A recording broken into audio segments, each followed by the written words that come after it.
بسم اللہ الرحمن الرحیم۔ السلام علیکم دوستو، دنیا بھر کی خبروں میں آج آپ سنیں گے، لیکن اس سے پہلے اگر ہو سکے تو لائک اور سبسکرائب کا بٹن ضرور دبا لیں، شکریہ۔ قحط کا سامنا کرنے والے افراد کی تعداد میں تیزی سے اضافہ ہو رہا ہے۔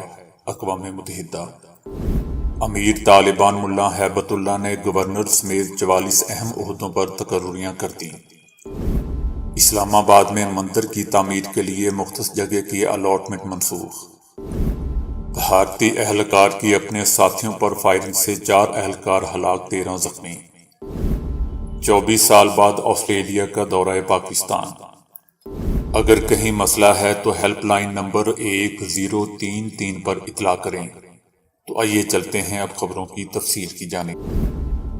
اقوام متحدہ کی فوڈ ایجنسی نے کہا ہے کہ دنیا بھر میں بھوک کی شدید لہر کے باعث 43 ممالک میں قحط کے دہانے پر موجود لوگوں کی تعداد 4.5 کروڑ تک پہنچ گئی ہے۔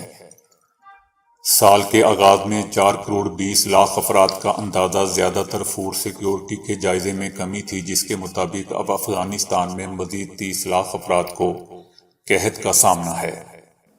لاکھوں لوگ ایک خلا میں گھور رہے ہیں۔ ہمارے پاس تنازعات، موسمیاتی تبدیلی اور کورونا کی وجہ سے بھوکے لوگوں کی تعداد میں اضافہ ہوا ہے۔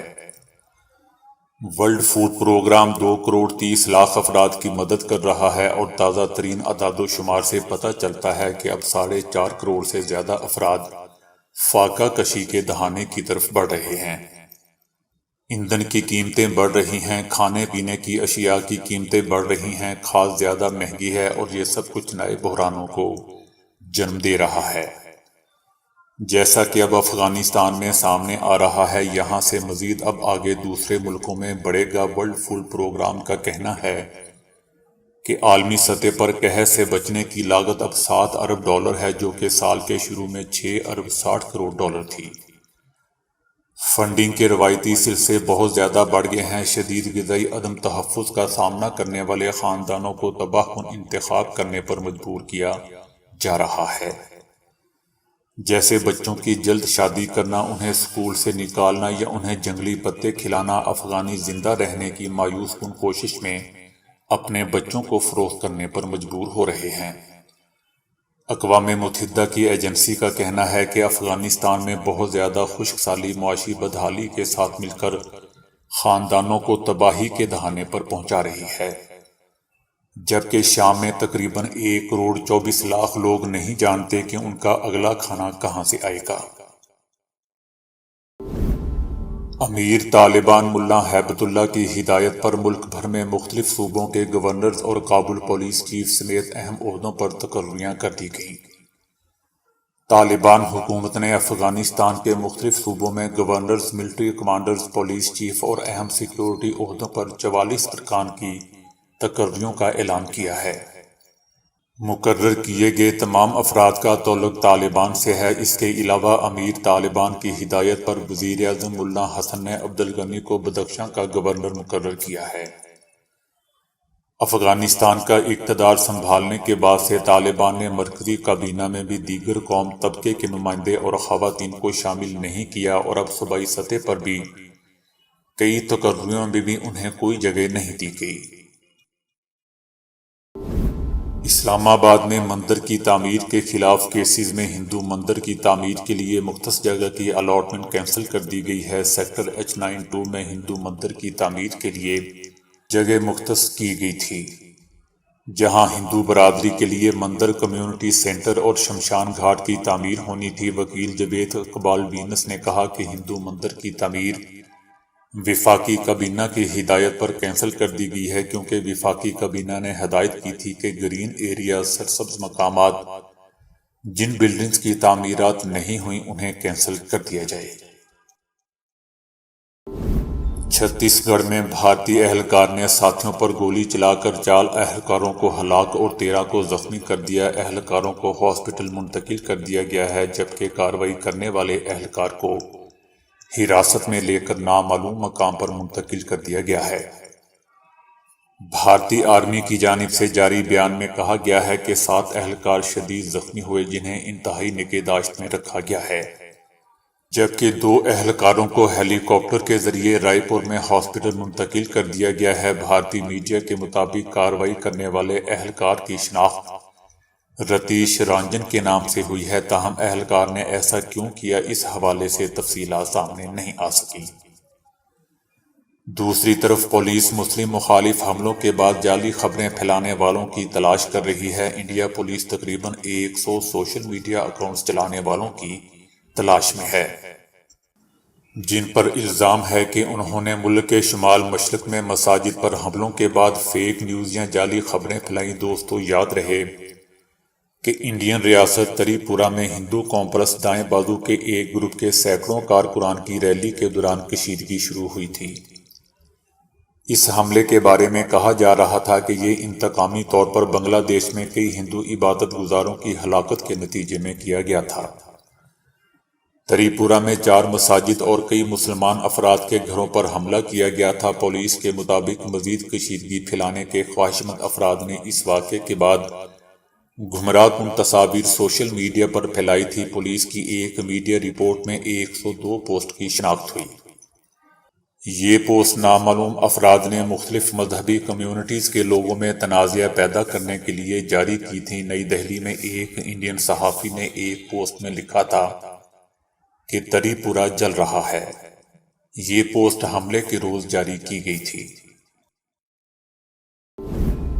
24 سال بعد آسٹریلیا کے دورہ پاکستان کا شیڈول جاری کر دیا گیا ہے۔ 1998 کے بعد یہ آسٹریلیا کا پاکستان کا پہلا دورہ ہوگا۔ مہمان ٹیم آئندہ سال مارچ اپریل میں پاکستان کا دورہ کرے گی۔ دورے میں 3 ٹیسٹ، 3 ون ڈے اور 1 T20 انٹرنیشنل میچ شامل ہے۔ پاک آسٹریلیا سیریز کا پہلا ٹیسٹ میچ 3 مارچ سے کراچی میں شروع ہوگا۔ دوسرا ٹیسٹ میچ 12 تا 16 مارچ تک راولپنڈی اور تیسرا 21 تا 25 مارچ تک لاہور میں کھیلا جائے گا۔ سیریز کے چاروں وائٹ بال میچز لاہور میں کھیلے جائیں گے۔ یہ میچز 29 مارچ سے 5 اپریل تک جاری رہیں گے۔ پاکستان کرکٹ بورڈ کے چیئرمین رمیز راجہ نے کہا ہے کہ اس دورے سے ذاتی طور پر میں بہت خوش ہوں۔ کورونا کے بعد اس وقت ملک کو ڈینگی کے چیلنج کا سامنا ہے اور ہر گزرتے دن کے ساتھ اس کے کیسز میں اضافہ ہو رہا ہے، جبکہ بیشتر مریضوں کی اموات بھی ہو چکی ہیں۔ ڈینگی کے حوالے آگاہی اور روک تھام میں علماء، اساتذہ، وکلاء، میڈیا سمیت تمام سٹیک ہولڈرز کا کردار انتہائی اہم ہے۔ جس طرح سب نے مل کر کورونا وبا پر قابو پایا، اسی طرح ہمیں ڈینگی پر بھی قابو پانا ہے۔ ڈینگی جان لیوا مرض ہے، اس سے بچاؤ کا واحد حل احتیاط ہے، لہذا شہری پورے بازو والے کپڑے پہنیں، اس مچھر سے خود بھی بچیں اور دوسروں کو بھی بچائیں۔ پاکستان کی نصف آبادی شاید خواتین پر مشتمل ہے۔ اگر یہ خواتین ڈینگی کے خاتمے کا تہیہ کر لیں تو پھر حکومت کوئی اقدام کرے یا نہ کرے، خواتین اس پر قابو پا لیں گی۔ بچوں کو مچھر بھگاؤ لوشن کا استعمال کروائیں، گھر یا کسی بھی مقام پر پانی کھڑا نہ ہونے دیں، اپنے بچوں کو احتیاطی تدابیر سکھائیں۔ اگر کہیں مسئلہ ہے تو ہیلپ لائن نمبر 1033 پر اطلاع کریں۔ یہ صدقہ جاریہ ہے، اس سے نہ صرف لوگ خود محفوظ ہوں گے بلکہ پورا معاشرہ محفوظ ہوگا۔ یہ مچھر اپنی خوراک کی تلاش میں صبح سویرے یا مغرب کے وقت باہر نکلتا ہے۔ اس کی خوراک انسانی خون ہے۔ ڈینگی ڈومیسٹک مچھر ہے اور یہ گھر کے اندر کی بیماری ہے۔ ڈینگی مچھر پانی میں ہزاروں کی تعداد میں انڈے دیتے ہیں، جن کی افزائش کے لیے 1 چمچ پانی کافی ہے، لہذا اس سے ہمیں اندازہ ہوتا ہے کہ کس قدر احتیاط ضروری ہے۔ جب یہ مچھر پیدا ہوتے ہیں تو ہزاروں لوگوں کو متاثر کرتے ہیں۔ اس کا بہترین حل احتیاط ہے۔ گملہ، فریج کے نیچے ٹرے، واٹر کولر یا کسی بھی جگہ پانی کھڑا ہے تو مچھر کی نشو و نما ہو سکتی ہے۔ ان جگہوں کو خشک رکھیں۔ بطور مسلمان ہمارا ایمان ہے کہ صفائی نصف ایمان ہے، لہذا اگر ہم اپنا نصف ایمان مکمل کر لیں تو ڈینگی سمیت بہت ساری بیماریوں سے بچ جائیں گے۔ ڈینگی اس وقت 130 ممالک میں موجود ہے۔ ان میں زیادہ تر ممالک وہ ہیں جہاں برسات یا نمی زیادہ ہوتی ہے۔ ڈینگی کے حوالے سے اہم بات یہ ہے کہ 13 ڈگری سے کم 34 ڈگری سے زیادہ درجہ حرارت ہو جائے تو ڈینگی مچھر کی افزائش نہیں ہوتی۔ جب موسم گرمی سے سردی یا سردی سے گرمی کی طرف جا رہا ہوتا ہے تو یہ وقت ڈینگی مچھر کے لیے انتہائی موزوں ہوتا ہے۔ لہذا اگر اس دوران پہلے سے اگر صفائی ستھرائی اور جگہ خشک رکھی جائے تو اس پر قابو پایا جا سکتا ہے۔ ڈینگی کے علاج کے حوالے سے قابل ذکر بات یہ ہے کہ اگر مریض میں ڈینگی کی بروقت تشخیص اور علاج ہو جائے تو یہ جان لیوا نہیں ہوتا۔